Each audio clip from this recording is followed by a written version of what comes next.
Hey guys, I'm Azra, and in this Lord of the Rings Rise to War video I'm going to show you a guide about Boromir, or at least this is my best shot in figuring out how this commander works. I will be showing you a build that is focusing around his melee build, and in a later video we will cover his ranged build and maybe even his hybrid army composition with melee and ranged units. But for the time being, I think we are good to go with his melee build. Let's start the analysis. So Boromir is a leader type commander, which is perfectly fine. That's what he does. He is boosting the damage of his troops and also their survivability. He's also doing some damage by himself, but that is just mediocre. His commander damage isn't really that high, but leader in general works totally fine with Boromir. Looking at his attributes, as you see, his highest stat is might, and this is also what you want to push as high as you can, followed by his speed stat. He has a good amount of speed, like it is enough to outspeed at least the majority of the units within the game, so no problems there. And when it comes to his focus, he doesn't really need it. This is just giving him passive damage mitigation.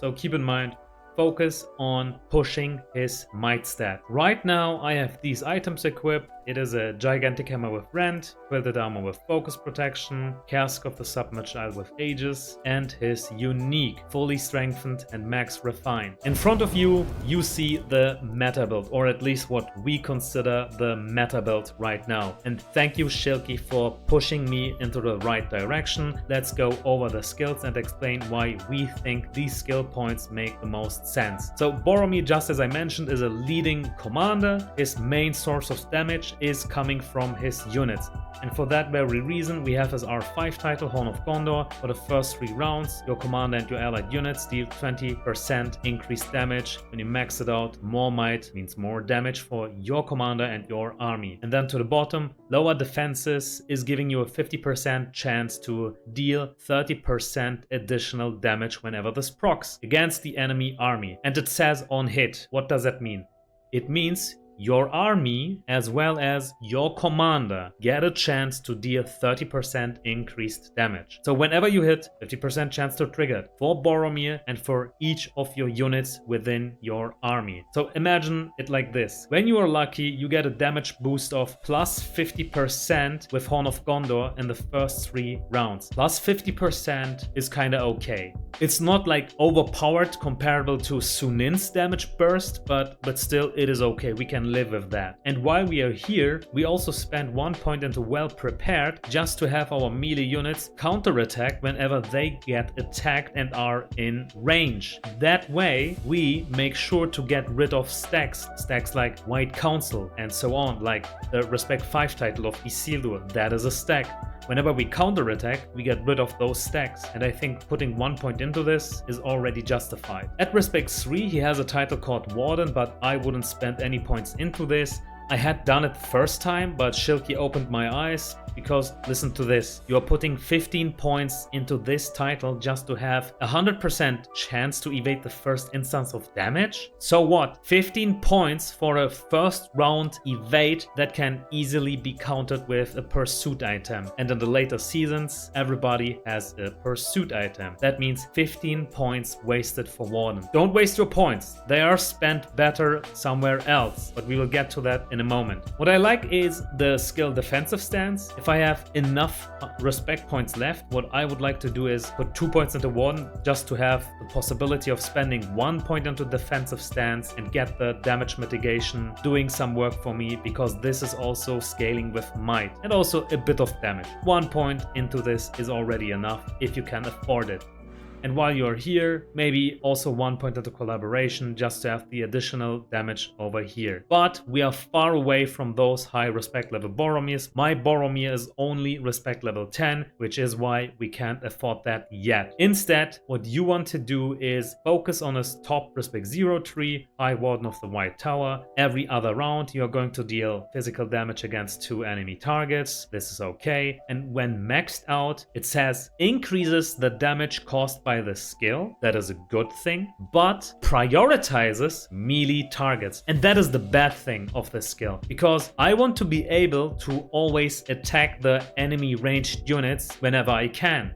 enemy ranged units are the squishiest units in an army, and they are the main source of damage. By maxing this effect out, I take away all of my chances to target the ranged units of the enemy army. So I'm not quite sure if it is worth maxing this out or just 14 points is enough, but that's just a side note. Then what you definitely want to push is swing every other round. You deal physical damage against 2 enemy targets. That too is okay, it works hand in hand with High Warden of the White Tower. And while you're here, also make sure to spend 1 point into disarm, not just because of the physical damage that you do every 3 rounds, but we are here because of the side effect. It says target's next attack deals much less physical damage. So basically this too is damage mitigation every 3 rounds against 1 enemy target. And then we are moving over to his bottom respec 0 tree. It is air.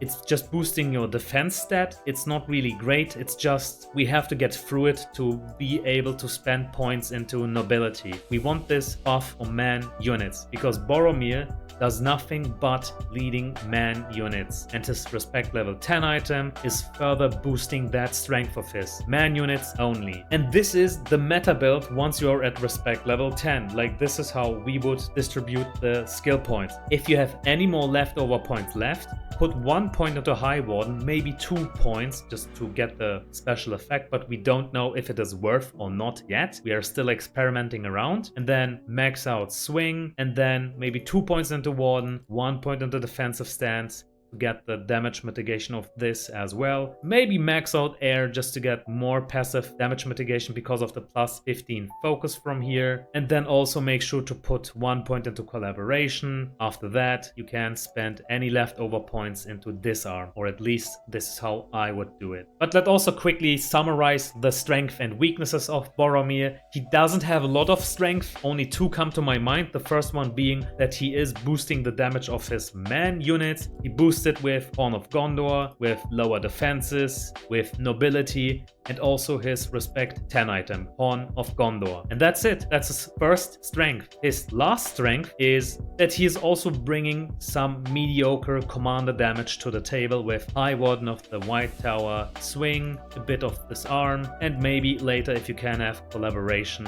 and defensive stance. But that's it. It's really not high. In contrast to his strength, he has many more weaknesses. Like, at least 4 weaknesses come to my mind. The first one and the worst one is evade. Gil-galad or Grima both have early round evade. That is a direct counter against Boromir. And look at this. He has his respect 10 item as his best in slot accessory. Once he equips it, he has nothing to counter evade. The Wizard's Firework is an accessory. It has Hunter's Mark, which counters evade. Or let's say Palantir of Orphanc with Tactical Mark counters evade as well. But we ended up with Horn of Gondor, and this is the problem. Evade is his biggest weakness. His second weakness is elemental damage. As you see, nothing in his skill set is covering elemental damage, be it focus damage, poison damage, or fire damage. Everything is dangerous against him. His third weakness would be Army Madness and Army Stun. That's kind of self-explanatory since you are going to run 3 units in your army and you can't deal damage if you kill yourself with Army Madness, and you can't deal damage when you are stun locked. His last weakness is that he is kind of vulnerable against commander damage.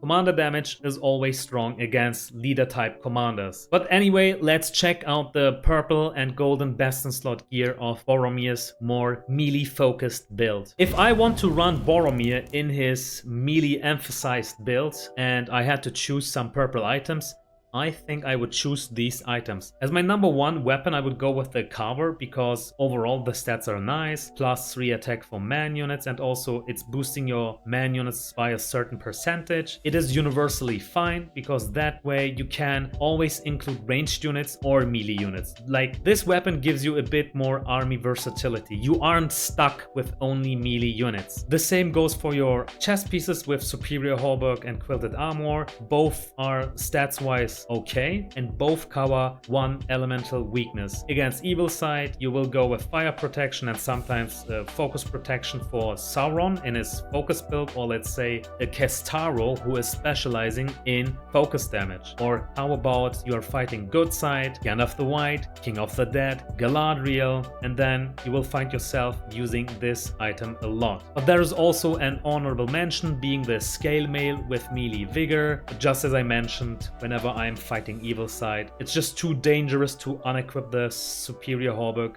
You will need fire protection, or Witch King is going to wipe the floor with you. And the same goes against focus damage. Helmet wise, we do have two options over here in his melee build. You could go with the brutal helmet, plus HP, overall good stats, and melee vigor. Like, this is best in slot purple helmet because of the combination. All of the stats make sense, followed by passive damage mitigation. If you don't have it, you can still make do with a bone mask. I think I would run Manipulate over Hysteria because I had good experience with it in the past. But if you want to run your Boromir with a more ranged heavy composition, feel free to also equip a Trapper's Hood instead of these two helmets and then run Hysteria. And having a look at his accessories, we have two choices. The Heflane, overall good stats, plus HP again. Against evil side, it's going to be Bane of Orcs. Against good side, it's going to be Mend. And if you're fighting a lot of commanders who evade, you just need to equip the Wizard's Fireworks with Hunter's Mark. Having a look at his golden items, I think we are good to go with these over here. As a weapon, Gigantic Hammer with Rend. I think it is self-explanatory. Tons of Might, plus attack, and also plus attack for your large units. Like in the army composition, which I'm about to show to you in a couple of minutes, you will see that this also will help your Beornings. Helmet-wise, we have two choices. Cask of Pride, Tons of Might, lots of defenses, and two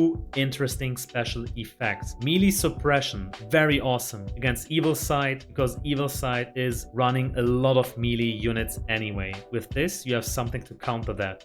But sometimes also against good side, when good side decides to go, let's say, with mounted units, Gandalf the White or Theoden, Eomer, Eowyn, all of these mounted unit commanders go with melee units, and this is exceptionally nice to survive the first rounds until Horn of Gondor's inspiration kicks in. But also something else that is very interesting, I will explain it in a second, stay tuned. So, Cask of Pride, if you don't have melee suppression, Fortitude of Soldiers will also do it. And then sometimes you have to fight lots of CC, Army Madness or Army Stun. In that case, go with Cask of Submerged Isle and Aegis. You can also run a Hunter's Guide with Aegis when you decide to have a heavy ranged emphasis in your army composition. But I'm talking about the melee troop composition right now. Now comes the interesting part. Plate of the Citadel with Tactical Retreat. I think there is some insane synergy potential over here. Look at this. Boromir is leading man units, and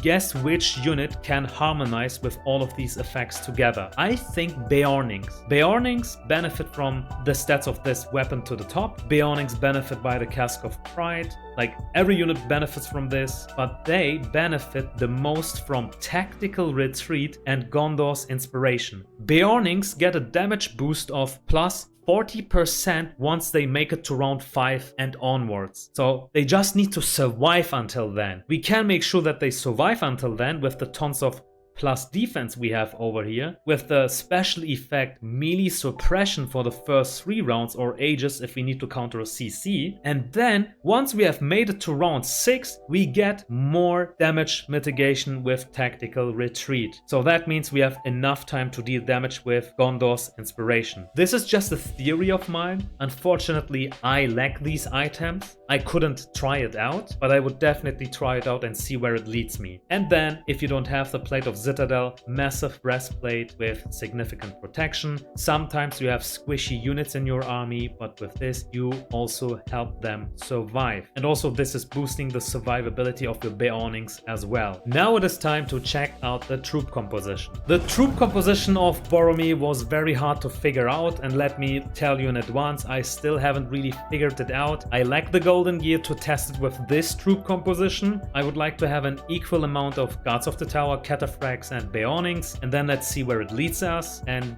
you may feel free to lower the number of your Cataphracts and Guards of the Tower just like this, and then push the number of your Beornings to see if the recommended golden gear synergizes with the special effect shapeshifting, just as we theorized. And as you see, it's actually activating 1 round earlier, not round 5. That was my assumption. I remembered it wrong. It's actually starting to kick in 1 round earlier. And then we have to see where it leads us. If you don't have Beornings, maybe you can make do with another man unit. That could be Cavaliers, that could be also Sharpshooters. And then you have to see. The scaling of these numbers is coming down to your gear. If you have more ranged gear, it would make sense to have more sharpshooters in your army composition. If you notice that after a fight you have no guards of the tower or cataphracts left, that is a signal to you saying, hey, you should increase the number of these 2 units. And sometimes if you are playing Gondor, go with Swan Knights, lower the number of them, like around 300 of these, increase the number of your guards of the tower to 2,500-ish, like an equal amount of these units, and then you have to see how many of them are surviving, and then you have to scale the number of the units in accordance to their survival. But just as I mentioned, it's very hardcore to figure out Boromir's army composition. He has too much army versatility. He can always counter a certain commander with a better troop composition. The question is, do we have that luxury to always have the exact prepared army composition to counter a certain commander? The short answer is no, we don't have that luxury, which is why I believe Boromir isn't one of the best T1 commanders in the game. The first one for good side is Dwalin, right after Dwalin Faramir, after Faramir maybe Haldir, and then I would maybe think Boromir or Eowyn, because of the problems I mentioned with his army versatility. It's just too much. Now let's check out the battle reports and see what I mean with the double-edged army versatility. Our first fight is against the Khaldoon. Let's check out the gear we have. Boromir, gigantic hammer, fire protection with the halberd. I see Cask of the Submerged Island Aegis. Against Khaldoon, you don't need it. Cask of Pride with melee suppression would have been much better. And yeah, his unique. As you see, I am running sharpshooters in this case with Swan Knights and Beornings, and Khaldoon has gigantic hammer with frenzy, protection of Numenor, resilience of evil man, Cask of Pride, melee suppression. Now we're talking. This guy is totally countering my melee damage, at least in the first 3 rounds, and he snowballs from there. That is quite strong. Palantir of Orthanc with tactical mark. I see he is playing the new Reaper's meta build. He doesn't have the follow-up for his evil man. Instead, he has focused on hunt down and collaboration. Alright, let's check out the snapshot page. We have done around 230k damage while having received 300k-ish damage. In the detailed view, sharpshooters 100k damage, Boromir 60k, Beornings almost 50k, so that wasn't enough. That is a pity. I wonder how they would have done with the recommended golden gear, because that would have boosted our survival by a lot. Grima, let's see what items we have. Boromir, still the same items, nothing has changed. And here we have Guards of the Tower, Beornings and Cataphracts. A bit better than compared to before. And Grima has these items: Easterning Spear with Pierce and Scale Mail Gallant, Bone Mask, Hysteria, One-Out Smoking Pipe, Sustain. Overall, a decent Grima. Like, this is the meta build. And in the snapshot page, we have done 240k-ish damage while having received 150k damage. In the detailed view, like Boromir and Guards of the Tower have done the same amount of damage. Beornings this time, since they could stay alive longer, almost reached 100k damage. Cataphracts also a decent amount of damage. Like, we can live with this outcome. Here we are up against the Faramir, and once more we have changed our army composition a bit, but I think we can improve the outcome of this report even further if we had, let's say, instead of Cataphracts or Guards of the Tower, also Rangers in our army composition. Or how about Swan Knights, Dunedains, Rangers? That way we have enough protection for our ranged counters to take out the Wosis Hunters and Sharpshooters. Swan Knights will keep Rangers and Dunes alive. Boromir's gear, nothing has changed. We don't really need this. Aegis isn't doing anything against Faramir, so how about equipping a Swan Helm with arrow suppression against Faramir? Like, do you see this weakness of Boromir? Too much army versatility and too much gear versatility. You can always change something to counter the enemy units and the skill sets, like Swan Helm with arrow suppression, Swan Knights, Dunedains, Rangers, and I think this could have been a total victory. Anyway, Faramir's gear, Gigantic Hammer with break defenses, is unique, Osman's Helm with resolve. Yeah, this isn't doing work for him either. He could have used maybe a Trapper's Hood with Hysteria and Wizard Fireworks with Hunter's Mark. Yeah, overall, a decent Faramir. In the snapshot page, we have done almost 250k damage while having received 300k-ish damage. In the detailed view, Boromir 90k damage, Dunedains around 110k damage. Yeah, it's a pity. I wish we had Rangers and Swan Knights to protect us. Here we are fighting a Dwalin, and let's see what items we have. Nothing has changed, still the same. Guards of the Tower, Beornings, Cataphracts. And this is the best we can do. How comes? Warhammer with Concussion, Superior Hauberk with melee vigor, Cask of Pride with melee suppression. Ooh, now again, this is snowballing us in the first 3 rounds. We have nothing but melee units. Box of Knowledge for the Warrior. Alright, like pretty standard meta build Dwalin. Let's see, in the snapshot page we have done 190k-ish damage while having received almost 350k damage. That is insane. Lots of damage from Dwalin. In the detailed view, we have done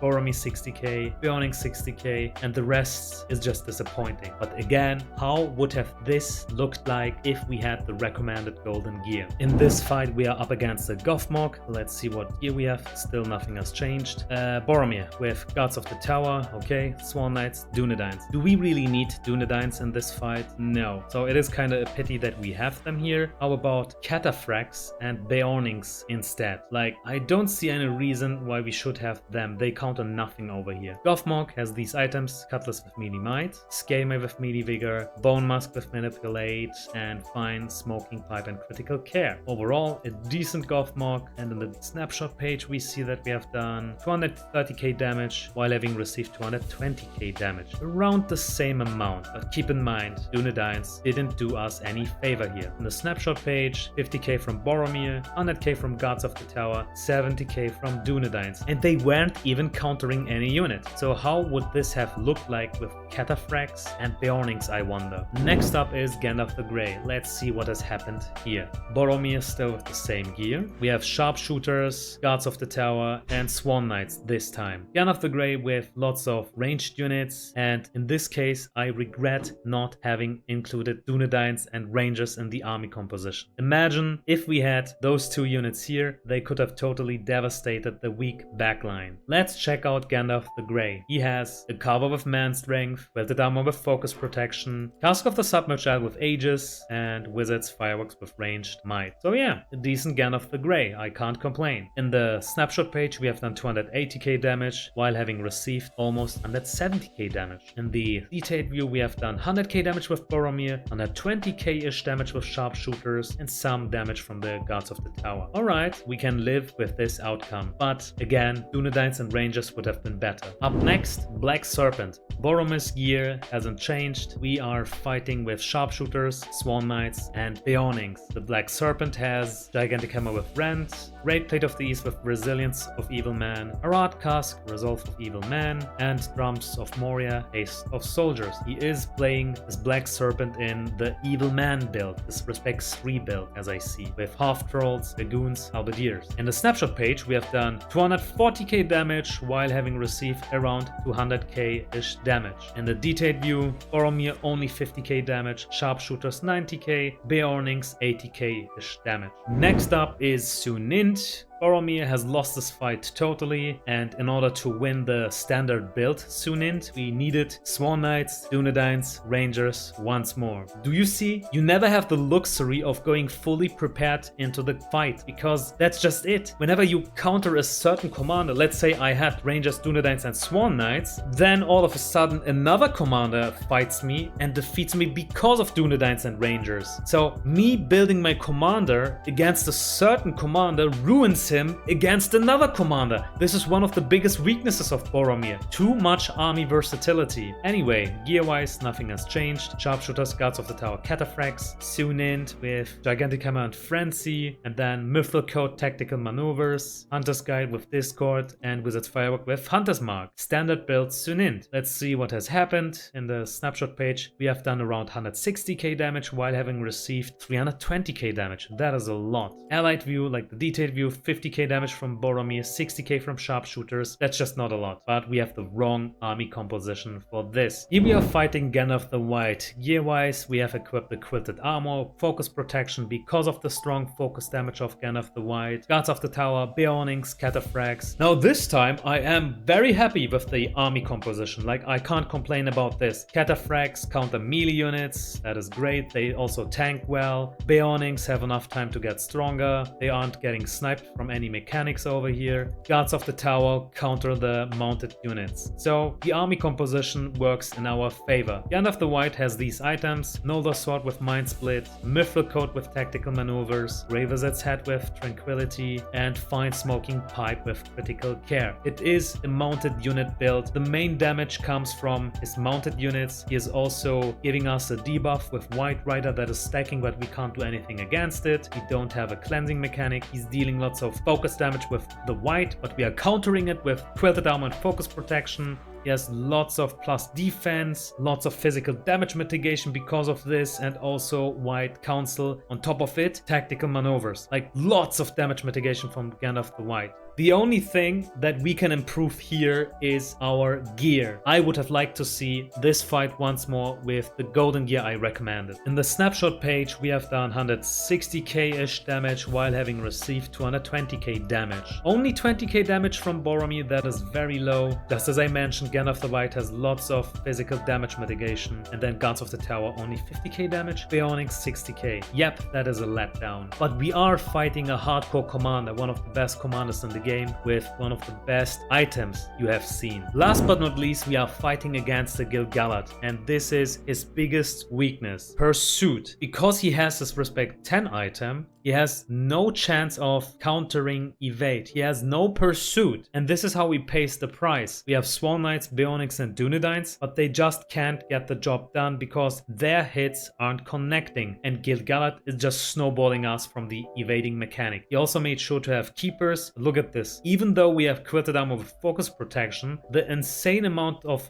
damage that is coming from keepers is finishing the job, and also Sentinels. But before we jump over to the snapshot page, let's check out the gear. Elven White Knife with Might of Elves, Ranger Shroud, Resistance Protection, Trapper's Hood, Hysteria, Harp of Lothlorien, Elf Strength. Alright, and he also made sure to put 1 point into Icicle, so we are being victim to the stun that is coming after round 4. Aegis can't help against this. That is quite strong. The only way how we can counter Icicle's stun is with the Swan Helm and Resolve of Man. Once you max it out, you have 100% stun immunity for your man units. And that is a big thing because every 3 rounds he is countering 2 units. You need it against Gil-galad. Now let's see what has happened in the snapshot page. So we have done not even 100k damage while having received around 350k damage. In the detailed view, only 40k-ish damage from Boromir, almost the same amount of damage from the Beornings, and yeah, that's just it. So what would I do to improve the outcome of this fight? First of all, I would equip a pursuit item instead, the Horn of Gondor, and I would also make sure to equip something that is mitigating the stun from Icicle, like the Swan Helm would be nice with Resolve of Man. But I think the Quilted Armor is good to go because of the Keepers. They deal lots of focus damage. In the detailed view for the enemy army, you will see almost 200k from the Keepers. So yeah, the Quilted Armor with Focus Protection is kind of mandatory here. And there you go, guys. Like, this is what I would do if I were to main Boromir for some reason. I wouldn't recommend maining him him, but maybe he is your favorite Lord of the Rings commander and you want to squeeze the best out of him. This was my best shot. I will